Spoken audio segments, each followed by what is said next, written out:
अच्छा, एक चीज़ होती है कि रिलेशनशिप में कुछ टाइम के बाद, जैसे रिलेशनशिप जब नया है तब तो ठीक है भाई, चलो सब बढ़िया है, मज़ा आ रहा है, ठीक है, सब कुछ अच्छा अच्छा लग रहा है, उस पार्टनर की, सामने वाले की सारी बातें अच्छी लगती हैं, सारी बातें हम अप्रिशिएट करते हैं, तारीफ़ें करते हैं, गिफ्ट देते हैं, टाइम बिताते हैं, सब कुछ करते हैं, बड़ा मज़ा आता है। लेकिन कुछ टाइम के बाद, आफ्टर सम मंथ्स और मे बी ईयर्स, वो जो क्यूरोसिटी थी, वो जो मज़ा था, वो फीका पड़ गया।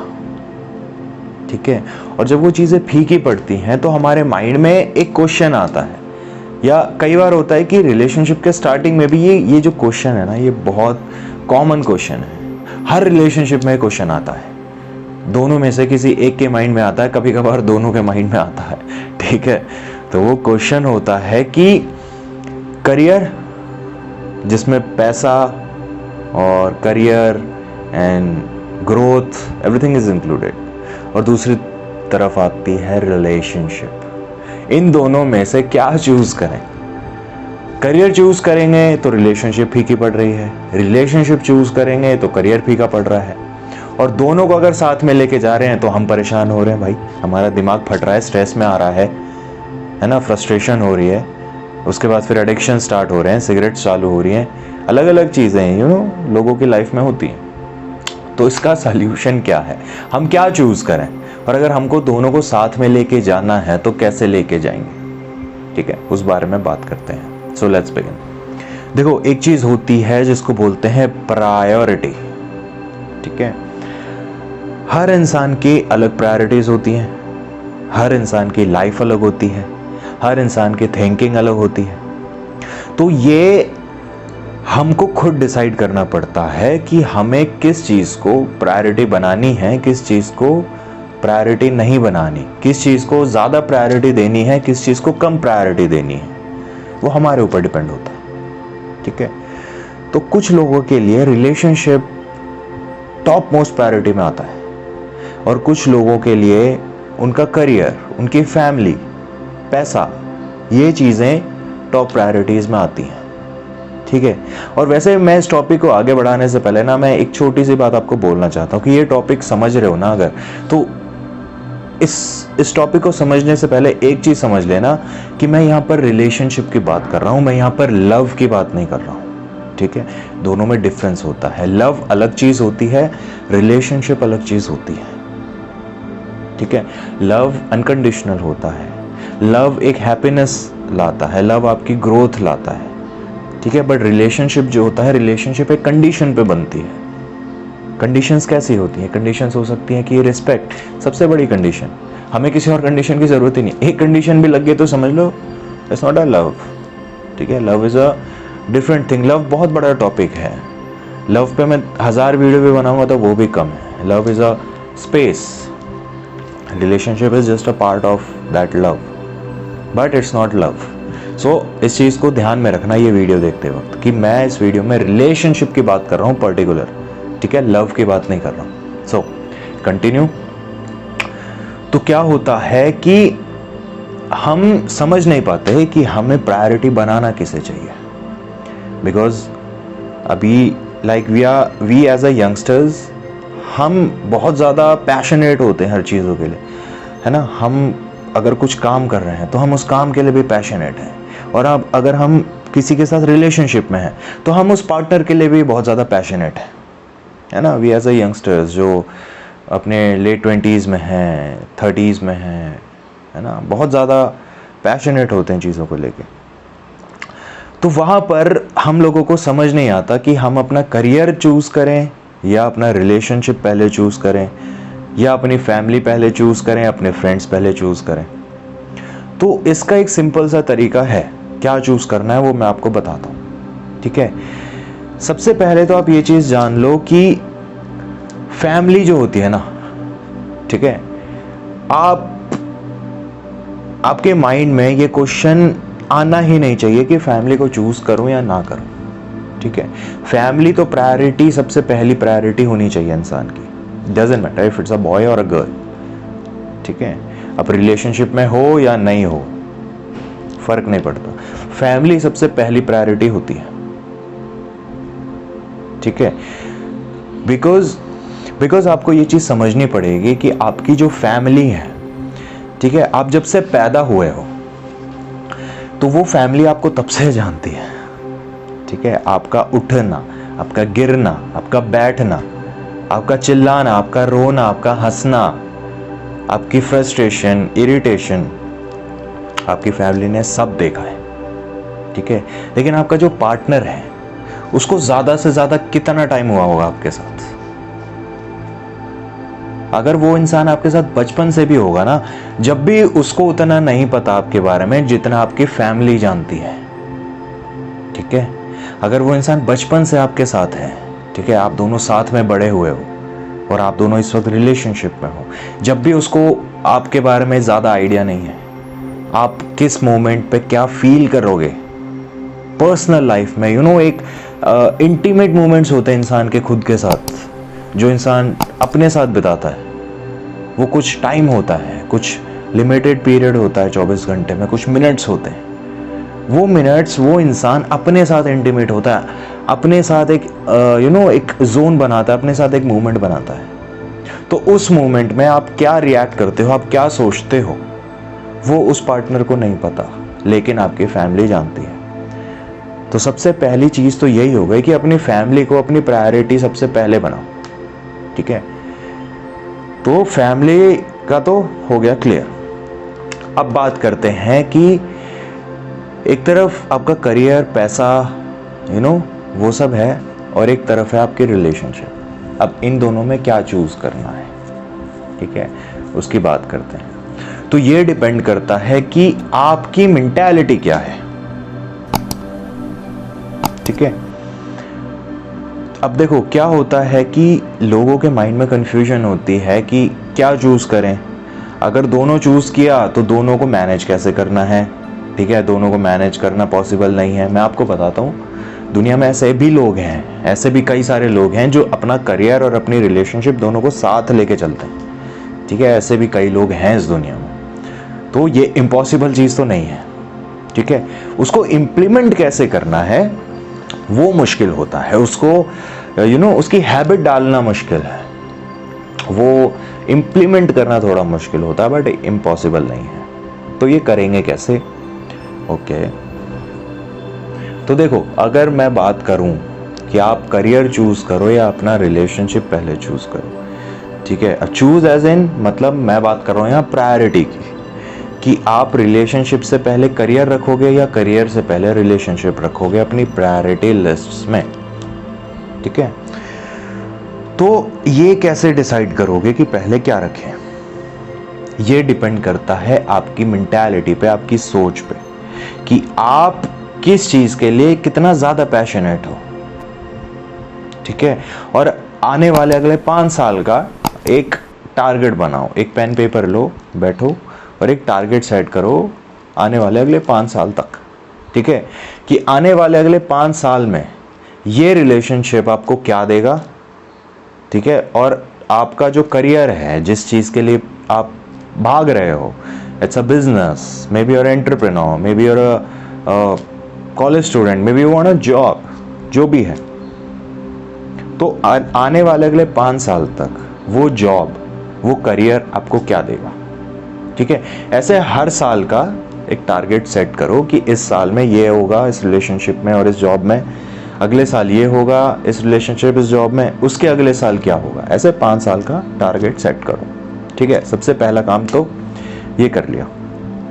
दूसरी चीज होती है कि मुझे बदले में क्या मिलेगा, ठीक है।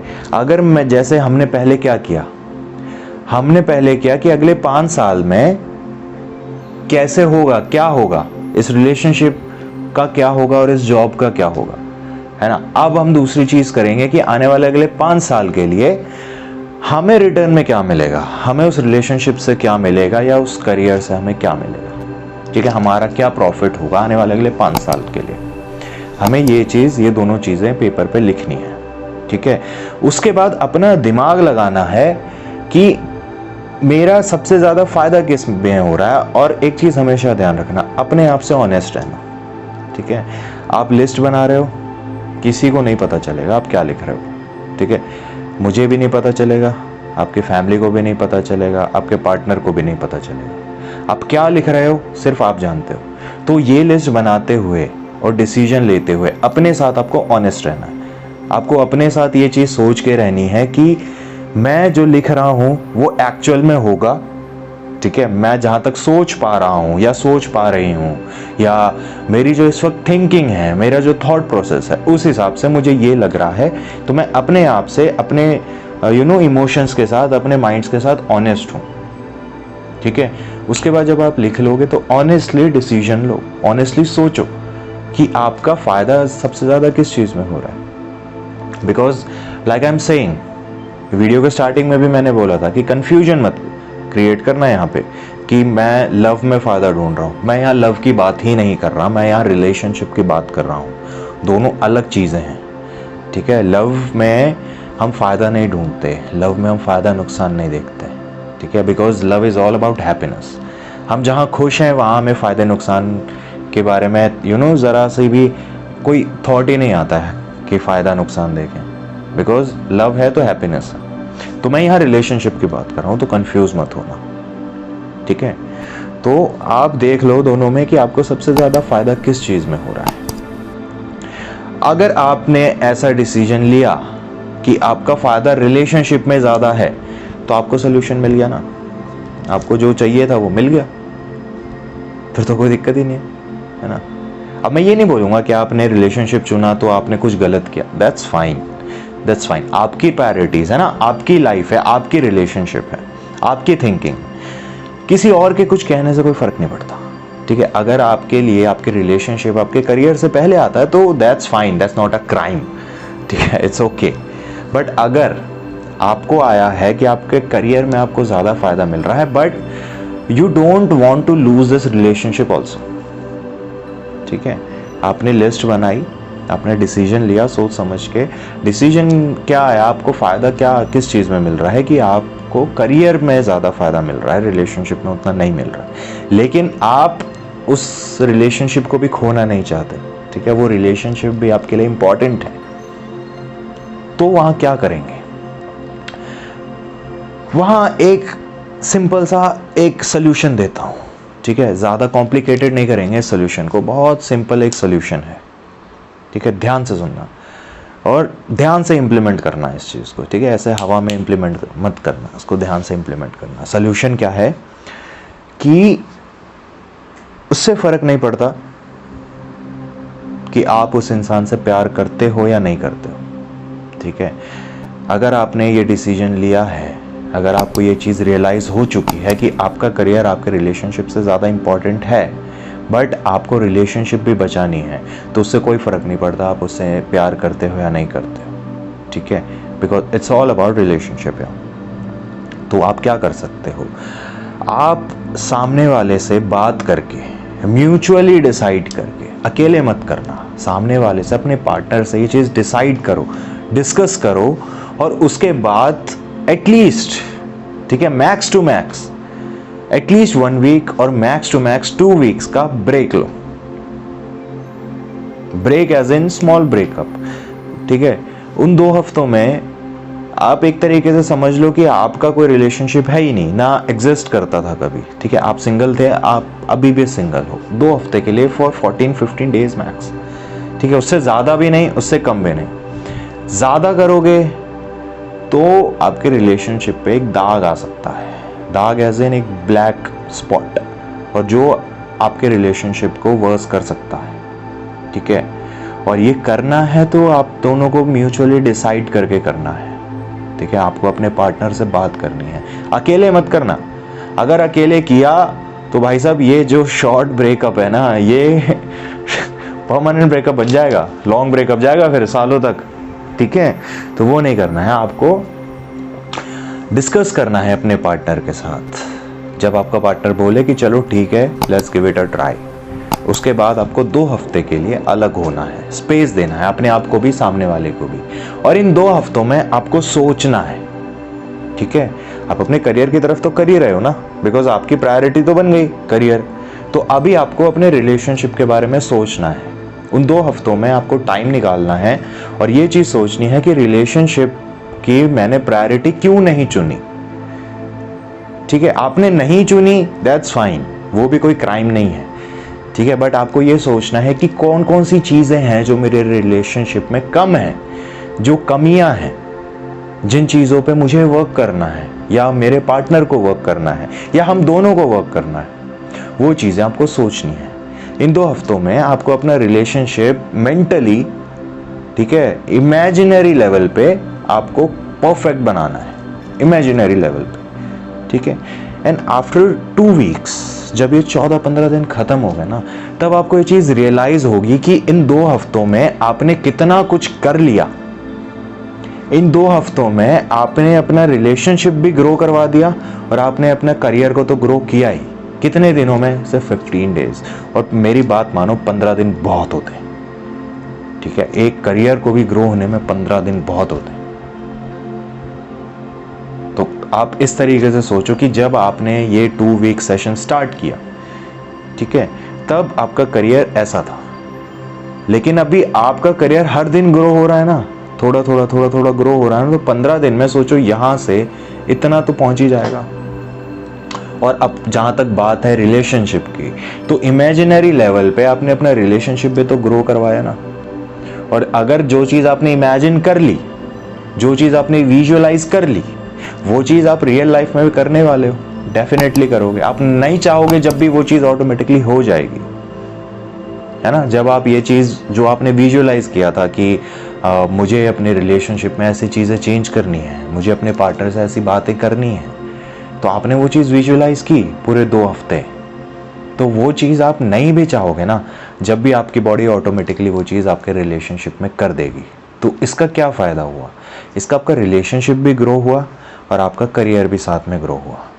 ठीक है, और सबसे इंपॉर्टेंट बात, आफ्टर दिस 2 वीक्स आपको ये चीज़ रियलाइज होगी कि वो रिलेशनशिप आपकी लाइफ में क्या वैल्यू रखती है।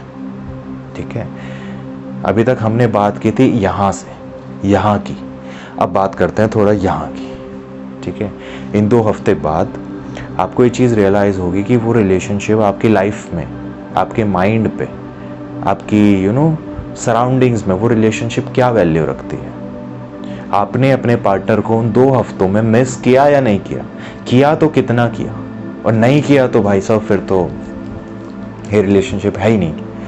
ठीक है, ये तो फिर कुछ और ही था, ये एक तरीके से फ्लिंग था, जो भी था। ठीक है, तो आपको यहाँ से और यहाँ से हर जगह से आपको ये चीज़ पता चलेगी कि रिलेशनशिप क्या है, कैसे ग्रो किया जाएगा, क्या कमियां हैं रिलेशनशिप में, या ये रिलेशनशिप में मैं सीरियस हूं भी या नहीं हूं।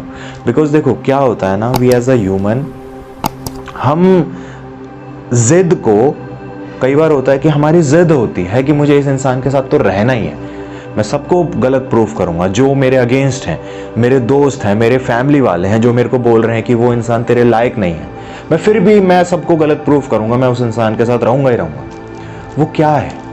वो जिद है, वो इमोशंस नहीं है आपके, आप अंदर से नहीं रह रहे हो उस इंसान के साथ, आपने बस अपनी बॉडी को, अपने माइंड को कन्विंस कर लिया है कि मैं इस इंसान के साथ रहूंगा, ये इंसान मेरे लिए परफेक्ट है। वो है नहीं, वो है नहीं, वो बस आपने कन्विंस कर लिया अपने आप को। तो जब आप जैसे थॉट्स रखते हो ना, आपकी बॉडी वैसे ही काम करती है। आप जैसे सोचोगे, आपकी बॉडी में वैसे ही हार्मोन्स जनरेट होंगे। तो कई बार ऐसा होता है कि हम जिद के हिसाब से चीज़ें समझ नहीं पाते। तो जब आप ये 2 वीक्स रूल यूज करोगे, आपको समझ में आएगा कि आप उस इंसान को जेन्युइनली चाहते हो, जेन्युइनली अपनी लाइफ में लाना चाहते हो, या ये सिर्फ एक तरीके से जिद था। बिकॉज आपका माइंड अपने करियर को लेकर डाइवर्टेड है। उस टाइम रियल में उस रिलेशनशिप के मायने पता चलेंगे आपको।